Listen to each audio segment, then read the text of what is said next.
So I'm editing this right now, and I just realized that I hate hearing myself talk. So I apologize for the mess that follows. It's going to be a jumbled mess of words. Good evening, afternoon, or morning, Ms. Zellner. Today I'm going to be reading and answering a self-assessment sheet for students and hoping that this is going to be entertaining or novel enough to count as an idea. First off, we will be talking about the consistent demonstration of close critical reading of all text material. Now, I did read all assignments, not thoroughly if you're using the word in the correct term of thoroughly, but I did skim most of them, and I think that's worth something. I did take marginal notes on the most of them, and I think that's what counts, is, I did take enough notes to make it through and make it clear that I read. Most unfamiliar words on the assignments due to the format and layout. Well, I was interrupted, and I'm not sure how you'll feel about jump cuts, but that's going to happen. So, as I was saying, most words unfamiliar to me were actually outlined in the margin of the book, and many words which were familiar to me. But yes, any words I didn't know, I actually did honestly look up because words are interesting. Next is what is significant about the reading that I have been asked to do. And well, the thing is, we've been going through the writings of ancient cultures, yes, with first the legend of the Epic of Gilgamesh, the Iliad and the Aeneid, all of which are, of course, epics which have survived the test of time and have gone through history. And these are significant for not only showing the type of writing and literary devices and conventions that were being had at the time, but they're also historical to some extent. As in, much of what we know about Sumer and ancient Babylon is taken from the Epic of Gilgamesh, because although it is obviously fictional in some parts, it is also obviously true in some parts, as in the description of the famed city of Uruk and many of the other things. The Iliad is the history of an actual war, and the Aeneid is, for as much as we can trust, an actual history of how the city of Rome was built, or where the founders of Rome, of how the city of where the founders of Rome were born was built.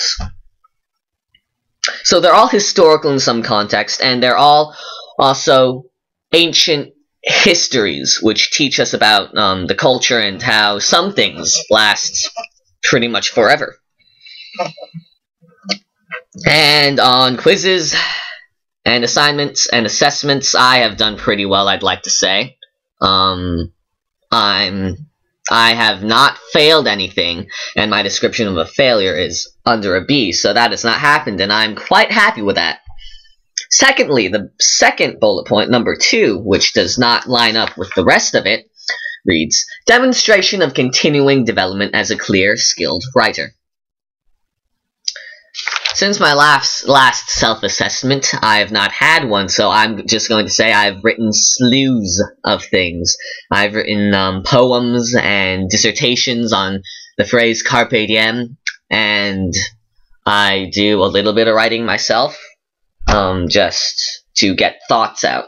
So, that's true. My writing is effective in at least the only way I would like it. I'm not sure if it's good writing or if people are entertained by it, but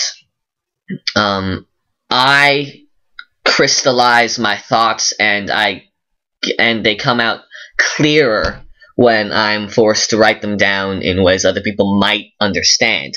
And I think that's as effective as writing can get. And I'm not sure if I'm certain this makes absolutely no sense without the sheet, so I'm just going to start reading off every question now. How well have you performed according to your teacher? According to you, teacher, I've performed pretty well. I was kind of frightened that I'd be more disruptive in class than you said it was, but that was alright. I'm not too disruptive, I hope so. And then, secondly, it says, did you revise? How many drafts?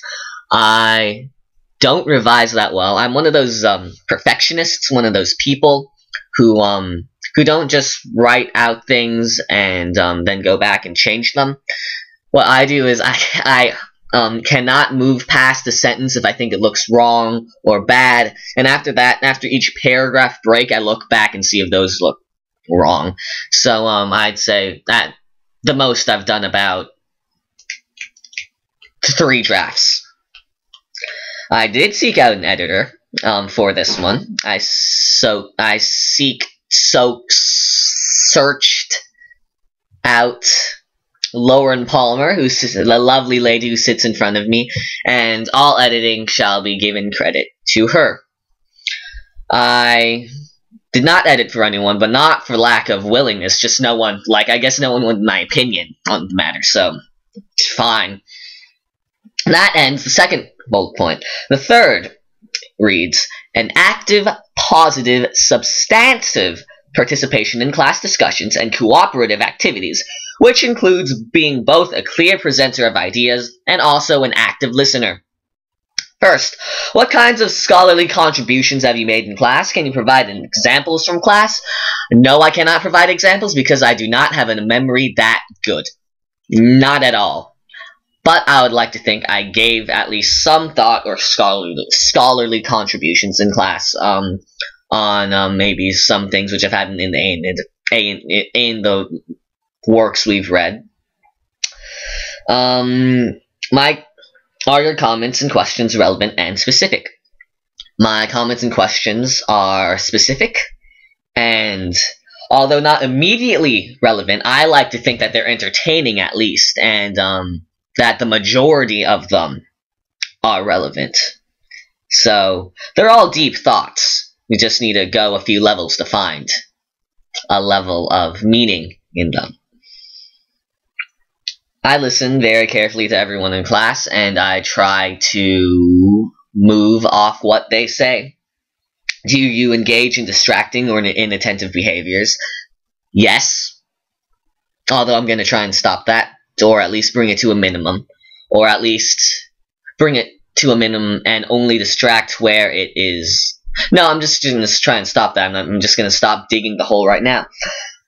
Fourth, personal integrity, which includes adherence to the school handbook rules. I have not done anything illegal that I know of. Okay then. Next it goes.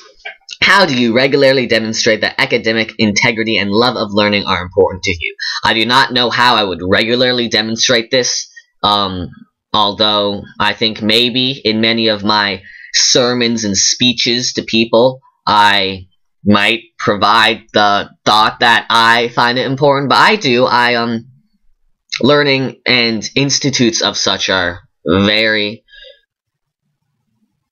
they're the only way we can get good people, or at least informed people, into the world. And this is really long. I'm not sure if you're going to be bored out of your skull by the time this ends, but at least you can just listen to me talk and browse the internet and read another person's poem or whatever they did when I do this. So that's a plus.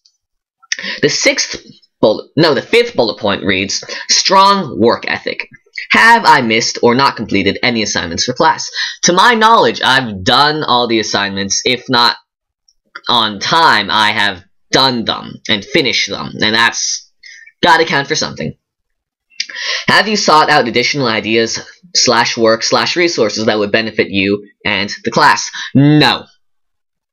Next question.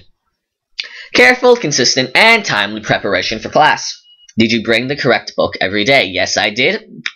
And I remember one time I forgot my word clues, except that was inconsequential because you are in all your infinite kindness and wisdom, have a stack of them, and do not punish people for forgetting books. Thank you, Miss Selner. Did you think about the work you were asked to do? Yes, I do. I do think deeply on it. And how am I supposed to... I don't understand how I'm supposed to write things about things without thinking about those things. Which is what I do. And did you have questions prepared for anything you didn't understand? Well, I certainly don't just speak out and not think of what I do, not think of what I'm saying first. If I form questions, I really don't want to be wasting time because I can waste my time, but other people's time is somewhat valuable to them. And if I'm asking questions, I'm gonna try and make sure they're reasonable questions which are not outlined in text.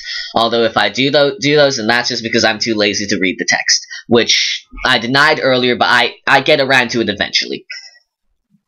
Love of literature and the craft of writing. How have you demonstrated your enthusiasm and passion for the subject? I think this is a really weighted question, and it's kind of unfair for people who do not have a burning love for the craft of writing, but thankfully and conveniently I do. I don't know, I quote books often, and I use many oblique references which probably no one understands and just annoys people, but I like books. Books are good. I enjoy them. I normally carry around one or two books in my backpack in case times get slow and I have some reading to do. What's interested me most in the in my work this year is I'd have to say the Epic of Gilgamesh, because it is one of the oldest pieces of writing and literature existing out there, centuries older than things which have happened centuries ago, such as the Aeneid and the Iliad. And perspective is important, except no one can really gain a correct perspective on the perspective of time, because it's so large and huge and vast. And I've heard of the Epic of Gilgamesh before, and I've always wanted to get around to reading it, and it was cool to do that. I also really liked I did really like the thing we did on the words of the people the Roman people, and I like the phrase I chose: "Carpe diem quantum minimum spiritum," whatever. Because a very poetic thing that you wrote there is that the voice of the people can be found in the voices of its speakers. And I like that. And I just really liked rambling about a phrase, or rambling about something. I enjoyed that. Also, for Carpe Diem, I had this really good plug about Groundhog Day, but I actually ran out of space, which I think is a testament as to how much I enjoyed that activity. But don't do that again, okay? Thank you. Exemplary attendance. Just from this title, I'm going to assume it's about attendance, and I've shown up every day. End.